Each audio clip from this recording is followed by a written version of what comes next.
വയറ് മടി പാളിയാ എനിക്ക് അടുത്ത എക്സിറ്റ് എടുക്കേട്ടാ. അതുവരെ ഒന്ന് പോയേടി ഒന്ന് ബ്രീത്ത്. എങ്ങനെയോ ഒന്ന് പിടിച്ച് നിർത്തിയേട്ടാ. എവിടെ പിടിച്ചു നിൽക്കാനാണ്? ബലം പിടിക്കലട്ടോ, ബലം പിടിക്കല. അപ്പഴേ പറഞ്ഞതാണ് ഹൈവേ കൂടി വരണ്ടെന്ന്. ആര്? ഞാൻ തന്നെ പുല്ല് കേട്ടില്ല. ചേട്ടാ ഒന്ന് പുള്ളോർ ചെയ്തേട്ടാ. എന്തിനാ വഴിയിലൊന്നും പറ്റുന്നുണ്ടോ? അല്ല അതിനല്ല ഒന്ന് പുള്ളോർ ഞാൻ പറഞ്ഞ പുള്ളോർ എന്താണ് പുള്ളോർ.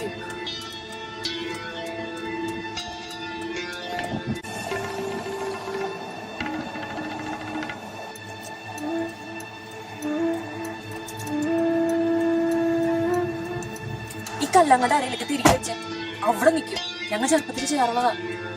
മതി മതി, ഈ കല്ല് വന്ന് ഞാൻ ചെറുപ്പത്തിലെ വെച്ചിട്ടുള്ള മറന്നിരിക്കണായിരുന്നു. അവിടെ നിൽക്കും, അവിടെ നിൽക്കും, ഞാൻ അവിടെ നിൽക്കും. ഹലോ, ആ പറഞ്ഞോടാ.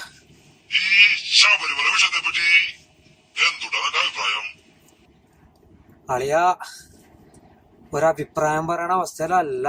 ഞാൻ പറയാടാ അഭിപ്രായം. എടാ, കേരളത്തിലെ എല്ലാ അമ്പലങ്ങളിലും പെണ്ണുങ്ങ കയറുന്നുണ്ട്. പിന്നെ എന്താ പ്രശ്നം? പിന്നെ ആകെയുള്ള ഈ ഒരു അമ്പലം, അത് അവിടുത്തെ ആചാരം, അത് അവരുടെ വിശ്വാസമാണ്. ഇതിൽ ആരും ബലം പിടിച്ചിട്ട് ഒരു കാര്യമില്ല. പിന്നെ ഒരു വിശ്വാസിയായ പെണ്ണും ഈ മല കയറാൻ പോണില്ല. ഞാൻ സംഖ്യയോ കമ്മിയോ എന്നല്ല മോനെ. പിന്നെ നിങ്ങളൊക്കെ ഈ രാഷ്ട്രീയം കളിച്ചില്ലേ ഞങ്ങളെ മങ്കിയാക്കാണ്ടിരുന്നാ മതി. ഹലോ, നീ പറഞ്ഞ ഞാൻ പറഞ്ഞ കേക്കണ്ടാ? Hello hello. പഠിച്ചിട്ടാ അല്ല, ഭരണഘടന ശരിയല്ലേ? പിന്നെ അല്ലാണ്ട് ഭരണഘടന വളരെ ശരിയല്ലേ?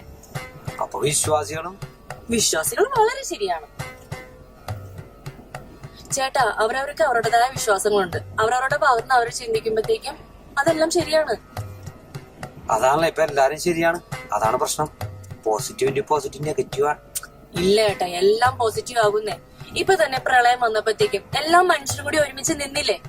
അതുപോലെ തന്നെ ഈ പ്രശ്നത്തിലും എല്ലാ മതങ്ങളും കൂടി ഒരുമിച്ച് നിന്ന് കഴിഞ്ഞാൽ തീരാവുന്ന പ്രശ്നമേ ഉള്ളൂ. ഇത് തീർന്നാ മതിയായിരുന്നു.